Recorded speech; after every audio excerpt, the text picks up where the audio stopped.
বনি ঘুমালো, পাড়া জোড়ালো, বর্গি এলো দেশে। বলো না, প্রতিদিন ভোরবেলার এই এক কাহিনী।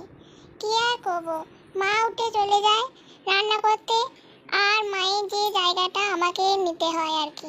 বুনিকে দেখাশোনা, ও বাবা মা মনে হয় এসেছে। বুনিকে দেখাশোনা করা, বুনিকে ঠিক করে শোয়ানো।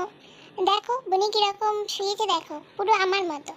বুনি না টিকটিকি কিছু বোঝা যাচ্ছে না।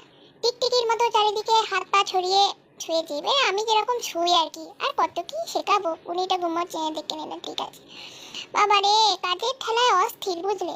এই সকালবেলায় ঢুলতে ঢুলতে বুনিকে পাহারা দেব, তারপর ঢুলতে ঢুলতে উঠে গিয়ে মা আবার ব্রাশ করাবে আমাকে, তারপর একটু হাত পা চেটে চেটে পরিষ্কার করব, তারপর একটু দই খাবো, তারপর একটু আহারাদি করার পর একটু খেলাধুলা করবো আর কি পুটুস পুলুটোর সঙ্গে, সবাইকেই তো সময় দিতে হয়।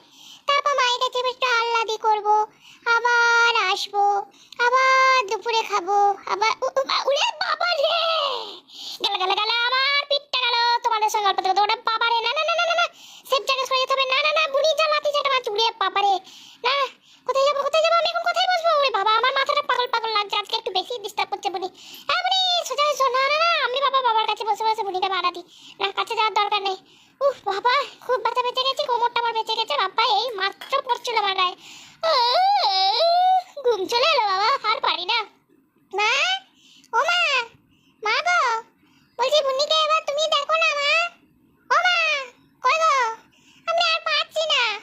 না, এই মহিলা কালা পাশে বসে আছে, তাও আমাকে গিয়ে কাছে গিয়ে বলতে হবে। কই গো, শুনছো মা? ও মা, কই গো, কই গো, কই গো, ও মা, মা এবার তুমি দেখো না মা। হ্যাঁ আমি জানি রান্না বান্না তোমার আছে, কি করবো বলো, আর আমি পারছি না। এবার বুনিকে একটু তুমি দেখো। উফ, একটু আল্লাদি করি, মাকে একটু পটাই। ও মা একটু পটো না মা, মা একটু পটো মা, আমাকে একটু ঘুমোতে দাও মা। ও মা, একটু ঘুমোতে দাও। আর আমি বুনিকে দেখতে পাচ্ছি না, জানো তো সারাদিনে আমার কত কাজ। ঘুম থেকে